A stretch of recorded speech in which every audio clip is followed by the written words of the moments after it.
I min øvelse om tilrettelæggelse har jeg lagt fokus på at tilrettelægge et undervisningsforløb inde i en klasse, som er niveauinddelt. Jeg har arbejdet med en problemstilling, som hedder, hvilke aspekter og redskaber kan læreren med fordel inddrage, når hun tilrettelægger undervisning i en niveauinddelt klasse, hvor elever fagligt og eller socialt har det svært i skolen. Mit fokus har ligesom været, at jeg har været i en klasse i år i min praktik, hvor jeg var i en 6. klasse. Og det, der er unikt ved den skole, jeg var på, det er, at alle klassetrin er niveauinddelt. Det vil sige, at de 6. klasser, der var på skolen, er der en A-klasse og en B-klasse, hvor A-klassen er sat sammen af de elever, som har det fint i skolen, rent koncentrationsmæssigt og motivationsmæssigt, og fagligt også ligger højst, hvor så B-klassen er sammensat af elever, som har udfordringer på et eller andet område, enten fagligt eller socialt. Og jeg var så i B-klassen, så jeg skulle tilrettelægge undervisning inde i den klasse. Og det var lidt unikt i den forbindelse med, at jeg havde elever, som alle havde de samme læringsforudsætninger, som alle var lidt modarbejdende af skolen. Så derfor har jeg undersøgt i mine opgaver i det her forløb, nemlig, jamen, hvad er det for nogle aspekter, der kan være utrolig vigtige, og hvilke generelle redskaber kan være vigtige at have med i sin tilrettelæggelse, når man skal planlægge undervisning i den her klasse. Jeg har lagt fokus på 3 punkter, hvor det ene er mål, og det andet er læringsforudsætninger, og det tredje kommer så lidt ud fra læringsforudsætninger, nemlig læren som leder. Først og fremmest fandt jeg ud af, jamen, det er rigtig vigtigt at klargøre sig lidt, jamen, hvad er målet med det her forløb, jeg skal i gang med. Det kan både være vigtigt for læreren selv, men også så når hun skal til at i gang med forløbet inde i en klasse, jamen, hun kan være i stand til at formidle målet til eleverne. Altså der kan læreren jo overveje, jamen, hvad er det for et bestemt mål skal det være? Er det kundskabsmål, det skal handle om et færdighedsmål eller holdningsmål? Altså skal eleverne vide noget, skal de kunne noget, eller skal de kunne tage stilling til noget? Og det kan være utrolig vigtigt at ligesom gøre op med sig selv, altså allerede inden man begynder at tilrettelægge, hvad er det slutresultatet der skal være? Hvad er det, jeg vil, at mine elever skal kunne? Det kan være vigtigt både i forhold til så senere at komme ind og planlægge aktiviteter og indhold, men simpelthen have gjort op med sig selv, hvad er det, jeg gerne vil have, at eleverne skal have ud af det her forløb. Og hvis man har det, jamen, så kan det nemlig også være lettere at formidle det til eleverne. Vi ved jo, at i den danske folkeskole har vi også trinmål, vi skal forholde os til, men alligevel ud over det kan det være vigtigt at finde ud af, jamen, hvad er det eleverne, hvad er målet for dem i det her forløb. Så det er sådan det første punkt, jeg fandt ud af er utrolig relevant. Derudover, altså især i den her case og min problemstilling, har jeg lagt fokus på læringsforudsætninger.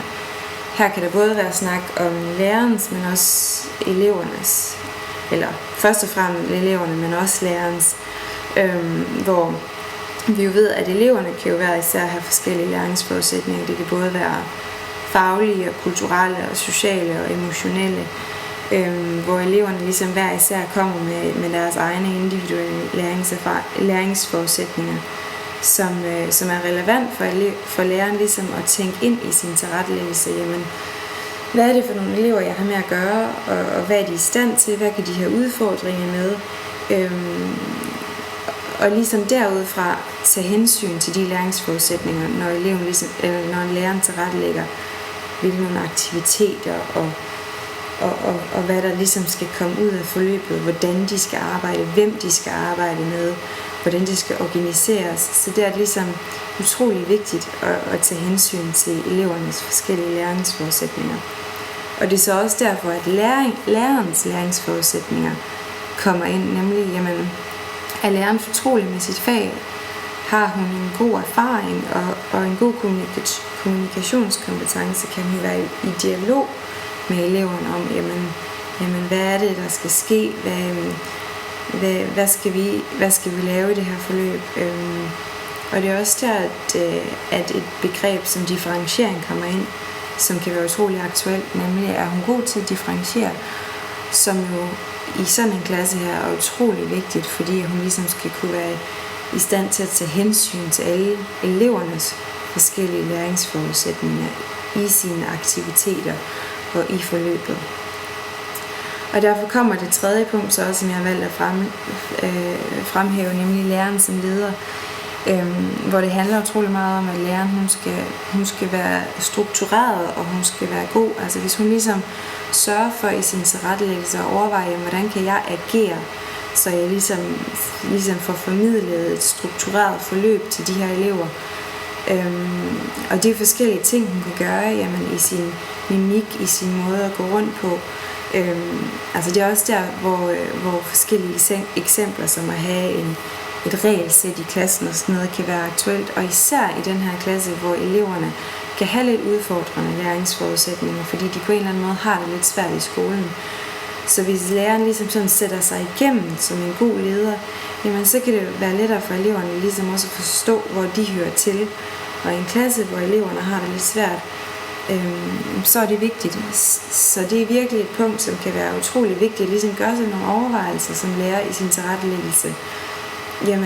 Jamen, hvordan skal jeg agere derinde? Hvordan kan jeg sørge for at få formidlet et forløb til eleverne, som de forstår, og så de helt præcis ved, hvad de skal i gang med.